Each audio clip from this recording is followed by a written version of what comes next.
New Zealand happy new year சொல்லிட்டாங்க. நம்மளும் happy new year சொல்கிறதுக்கான எல்லா நேரமும் நெருங்கிடுச்சு. ஆனால் ஏமனில் ஏர்போர்ட்டை தாக்குறேங்கிற பேரில் WHOவினுடைய தலைவரை கொலை செய்தது இஸ்ரேல். அதுக்கு எதிராக UNSCலையும் WHOவினுடைய தலைவரையே கூட சில வாக்குமூலங்கள் கொடுத்துருக்காரு. அது என்னங்கிறத பார்க்க போகிறோம். காசாவில் இருக்கக்கூடிய பனிப்பொழிவுனால் குழந்தைகள் இறக்குறாங்க அப்படிங்கிற ரிப்போர்ட்டு, அதோடு சேர்த்து அங்கே நடக்கக்கூடிய தகவல்களையும் சேர்த்து வச்சு பார்க்குறதுக்கு முன்னாடி நெதன்யாகுவினுடைய உடல்நிலை கடைசி நிலையில் இருக்கிறாரா அப்படின்னு, நோய்வாய்ப்படுதல் அப்படிங்கிறத தாண்டி நோயில் பூசுதல்ங்கிற ஒரு வார்த்தை இருக்குது, அது அவருக்கு கொடுக்கப்பட்டு கொண்டு இருக்கிறதா அப்படிங்கிற அந்த கேள்விக்கான பதில், இதோடு சேர்த்து சிரியாவில் எப்போ தேர்தல், தாலிபானில் பெண்களை அவர்கள் நடத்தக்கூடிய விதம் விமர்சனத்துக்கு உள்ளாகுது, அதை பற்றிய பேச்சுக்கள், இது எல்லாமே நம்ம பார்க்க போகிறோம் அந்த வீடியோவில். வாங்க பார்க்கலாம் உறவுகளே. இது பிரசாத் சிக்னேச்சர்.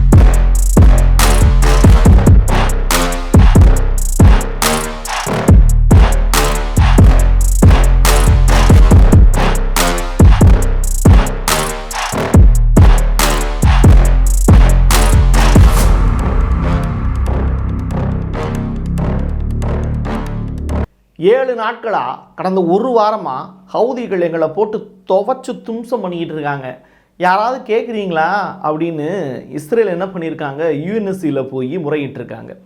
UNSCயில் அவங்க கதறி கண்ணீர் விடக்கூடிய காட்சிகள் அப்படிங்கிறது இஸ்ரேலுடைய எப்பயும் கெத்தாக பேசுவார்ல அந்த அம்பாசிடர், அவர் பேசக்கூடிய பேச்சில் இருந்தே பார்க்க முடிஞ்சது. அமெரிக்கா, ரஷ்யா உள்ளிட்ட நாடுகள் எல்லாமே ஏமனுக்கு எதிராக அமெரிக்கா பேசும்போது ரஷ்யா ஹவுதிகளுக்கு ஆதரவாக சில வார்த்தைகளை பயன்படுத்தியதையும் UNSC மீட்டிங்கில் பார்க்க முடிஞ்சது. இஸ்ரேல் கதறி அழுத காட்சிகள் தான் அரங்கேறிச்சு. இப்படி இருக்கிற சூழ்நிலையில் ஹமாஸோட ஒரு பேச்சுவார்த்தையில் ஈடுபட்டுக்கிட்டே தான் இருக்காங்க கத்தார் மூலியமாக. அந்த வகையில் இஸ்ரேலுடைய பிரதமர் நெதன்யாவுக்கு உடம்பு சரியில்லை, அது ஒரு பக்கம் நம்ம அடுத்து பார்க்கலாம். இப்படிப்பட்ட நிலையில் இந்த பேச்சுவார்த்தையில் முன்னேற்றம் ஏற்பட்டிருக்கா அப்படின்னு கேட்டால் ஆமாம். அமைதி பேச்சில் 34 பேரை இப்போதைக்கு விடுதலை பண்ணுங்க அப்படின்னு ஹமாஸ் கிட்ட ரெக்வஸ்ட் வச்சாங்க. அதில் ஹமாஸ் என்ன பண்ணாங்கன்னா, அவங்க ஒரு லிஸ்ட் ஒன்று கொடுத்துருந்தாங்க. அந்த கொடுத்த லிஸ்ட்டில் 12 பேரை ஹமாஸ் நிராகரிச்சிட்டாங்க. அவங்கள நாங்கள் விடுதலை செய்ய மாட்டோம், 22 உயிருள்ள நபர்களை நாங்கள் விடுதலை செய்கிறோம் அப்படிங்கிற ஸ்டேட்மெண்ட். அப்படின்னா அவங்க கொடுத்த அந்த லிஸ்ட்டில் 12 பேர் இறந்துட்டாங்களோ அப்படிங்கிற கேள்விகள் இஸ்ரேலுக்கு இருக்குது. அதனால தான் அந்த 12 பேரை மென்ஷன் பண்ணி இஸ்ரேல் கேட்குறாங்க. இது ரொம்ப ரொம்ப இம்பார்ட்டண்டான ஒரு ஸ்டேட்மெண்ட்டு. நெக்ஸ்ட் இயர் தொடங்கக்கூடிய இந்த காலகட்டத்தில் இந்த ஹமாஸுக்கும் இஸ்ரேலுக்கும் இடையிலான அமைதி ஒப்பந்தம் அப்படிங்கிறது பின்னடைவை சந்திச்சிருக்கு இதனால் அப்படின்னு சொல்கிறாங்க. ஹமாஸ் இப்போது தற்காப்பு தாக்குதல் அப்படிங்கிறத தாண்டி டைரெக்டாக இஸ்ரேல் மேலே ஏகப்பட்ட தாக்குதல் நடத்தியிருக்காங்க. டெய்லி 4லேருந்து 5 சோல்ஜர்ஸ் அங்கே இறந்து போயிட்டுருக்காங்க அப்படிங்கிற ரிப்போர்ட். எங்கே காசாவில் ஹமாஸுக்கும் இஸ்ரேலுக்கும் இடையில் நடந்து வரக்கூடிய போரில் மக்களை பொறுத்தளவில் குறைந்தது 40 பேர் அங்கே செத்து மடிஞ்சுக்கிட்டு இருக்காங்க அப்படிங்கிறதையும் நம்ம பார்க்குறோம். நெதன்யாகுவுக்கு என்னாச்சு அப்படிங்கிற கேள்வி நிறையா பேர் கேட்டிருந்தாங்க. அவருடைய வயது 70 தாண்டிடுச்சு. இப்படிப்பட்ட சூழ்நிலையில் அவர் நோய்வாய்ப்படுவது அப்படிங்கிறது இயற்கை தான். அது மட்டும் இல்லை, செய்த பாவங்கள் அவரை சுற்றி சுற்றி அடிக்கும். இனப்படுகொலையாளர் அப்படிங்கிற பேர், அதோடு சேர்த்து உயிர் பயம், வீட்டு மேலெல்லாம் குண்டு போடுறாங்க, எப்போது இறந்து போக போகிறோம் அப்படின்னு தெரியல. ஸோ அவர் மேலே ஏகப்பட்ட அலிகேஷன்ஸ் வேறு இருக்குது, கோர்ட்டில் கேசஸ் இருக்குது. அந்த கேஸ்லாம் எப்போ முடியும் அப்படின்னு தெரியாது, அமெரிக்கா எப்போ கைவிடும் அப்படிங்கிறதும் தெரியாது. ஸோ இந்த மாதிரியான இஷ்யூஸ்லாம் இருக்கிறதுனால நெதன்யாகுவுக்கு உடல்நிலை சரியில்லாமல் அவர் இப்போ படுத்த படுக்கையாக கிடக்கிறாரு அப்படிங்கிற ஒரு செய்தி. ரெண்டாவது, அவருக்கு ஒரு சர்ஜரி வேறு பண்ணியிருக்காங்க, அது ஆறுறதுக்கு சில மாதங்கள் ஆகும் அப்படின்னு சொல்கிறாங்க. ஸோ இப்போதைக்கு அவர் எனக்கு தெரிஞ்சு பங்கரில் இருக்கக்கூடிய ஏதோ ஒரு ஹாஸ்பிட்டலில் தான் அவரை வச்சுருக்காங்க அப்படிங்கிற தகவல் தான் வெளியாகிருக்கு. ஏன்னா வெளியில் இருந்தால் தான் குண்டு போட்டு சாகடிச்சிருவாங்கல்ல. ஸோ அதனால் பங்கருக்குள்ளே ஒரு ஹாஸ்பிட்டலில் ரொம்ப பாதுகாப்பாக ரொம்ப நாளாக அவர் பங்கருக்குள்ளே தான் சுற்றிட்டு இருக்காரு. இப்படிப்பட்ட நிலையில் டெல் அவீவ் உள்ளிட்ட ஜெருசலேம் உள்ளிட்ட நகரங்களில் கூட ஏமனுடைய ஹவுதிகள் நடத்தி இருக்கக்கூடிய தாக்குதல்னால தொடர்ச்சியாக டிசம்பர் மாதம் 31ஆம் தேதி அங்கே நியூ இயரே செலிப்ரேஷனே கிடையாது. எந்த இடத்துல வந்தாலும் சைரன் அடிச்சுக்கிட்டே இருக்குது, எல்லோரும் ஓடிக்கிட்டே இருக்காங்க. ஸோ இஸ்ரேலுக்கு இந்த நியூ இயர் அப்படிங்கிறது இல்லைப்பா அவங்களுக்கு அப்படின்ட்டாங்க. இன்னொரு புறம் என்ன அப்படின்னா, பாகிஸ்தானுக்கும் ஆப்கானிஸ்தானுக்கும் இடையில் இருக்கக்கூடிய பிரச்சனை.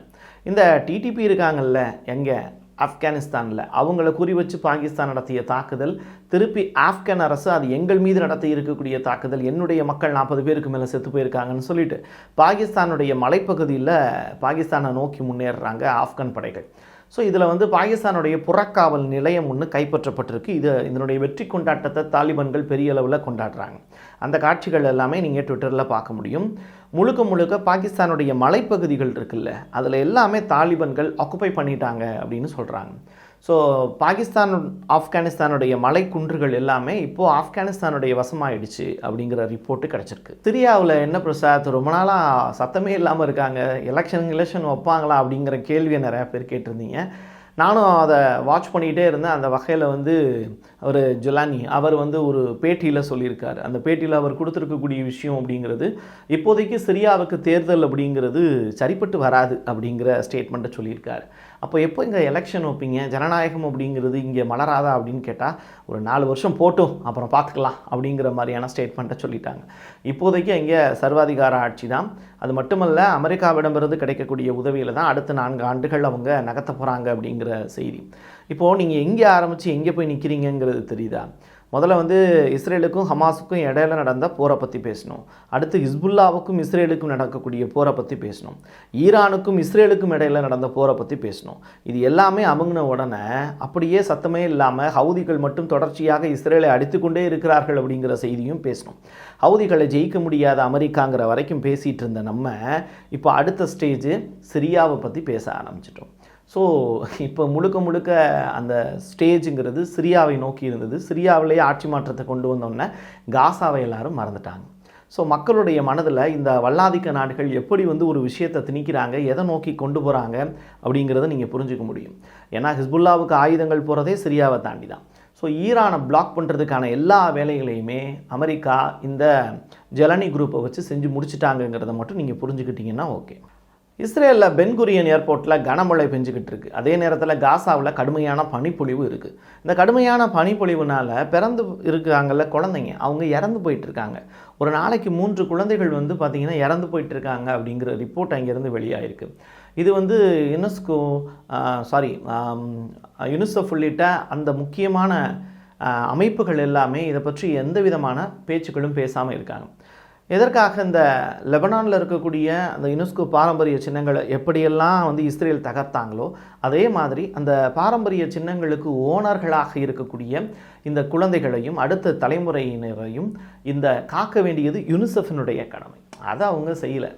தொடர்ச்சியாக அங்கே இருக்கக்கூடிய குழந்தைகள் இறப்பு அப்படிங்கிறது அதிகரிச்சுக்கிட்டே இருக்குது. காசாவில் மழை அப்படிங்கிறத தாண்டி பனி அதிகமாக இருக்குது அப்படிங்கிற தகவல்.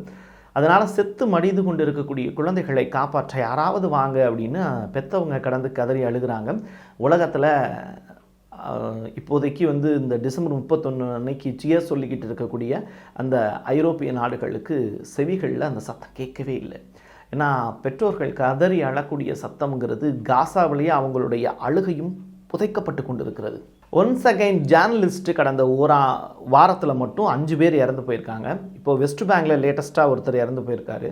ஸோ தொடர்ச்சியாக பாலஸ்தீனத்துலேயும் சரி, வெஸ்ட் பேங்க் ஏரியாலையும் சரி, காசாலையும் சரி, அங்கே இருக்கக்கூடிய ஜேர்னலிஸ்ட்டை குறிவைத்து இஸ்ரேல் நடத்தி வரக்கூடிய தாக்குதல்.